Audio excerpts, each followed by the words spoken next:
YouTube. Dave here from My Old Sled, and today unfortunately I'm doing something a little bit different. So I won't be doing a usual how-to video or a trail riding video, and it is unfortunate because I really enjoy both of those things. I enjoy my snowmobile and I enjoy making videos and meeting you guys online. Unfortunately, I've come up against a problem a couple of times this season that's really kind of upset me, and I thought I'd do a bit of a rant this time. It's Trail B108 heading north through Howdenvale up from Red Bay. This is maintained by the Central Peninsula Snowdrifters. You know, and if you own a snowmobile and you live in Ontario, you're really fortunate. I mean, just look around. Like, look at this trail. So this is anywhere that I drive in my own backyard looks like this. I mean, it's incredible. I jump on a trail down the end of my street and I can ride all day. So I'm really lucky to have all this, and I have it for two reasons. One is the volunteers from, both the OFSC, the Ontario Federation of Snowmobile Clubs, and the local clubs, like the Wyerton Trailblazers to the south of me, or the Central Peninsula Snowdrifters to the north of me. They work really hard to make all these trails. And secondly, I owe this to the landowners that really, really generously let us ride our sleds through their property. Because you got to remember, most of this is private property. So the problem starts in a spot like this, for example. So if I look over here, we've got this great big open area. Now I'm going to guess that's someone's property. That's a driveway. Well, what happens is you get a lot of these guys. They want to they're coming down the trail on their sled.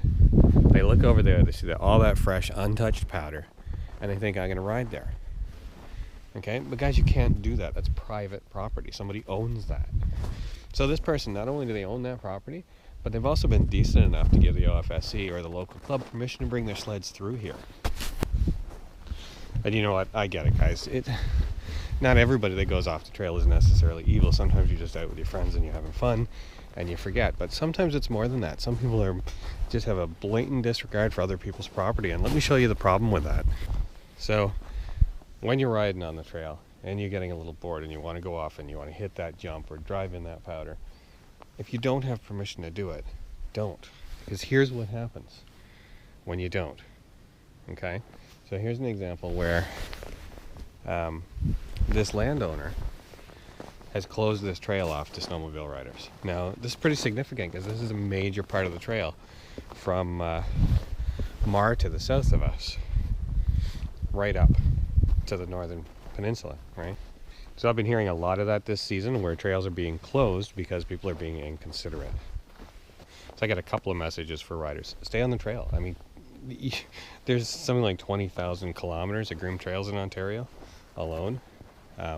That's more than enough to have an enjoyable day out on your snowmobile. You don't have to trespass on people's property. Two, when you see it happening, and I know people don't like confrontation, they don't like to get into it, but you know what? When you see people doing that, you see them littering on the trail, you see them going off the trail and trespassing, say something, right? Make note of the numbers on their sleds, take a picture, stop them and tell them, because and again, you may not think it's your place to do that. You may be worried about getting into it with somebody, and obviously use your common sense about that. But, just remember that these clowns are ruining it for everybody. All right, guys, that's the end of my rant. Thanks for taking the time to listen. Hope you get out there and have a little bit more fun with what's left of the riding season, and let's hope that we have these beautiful trails to ride on next year.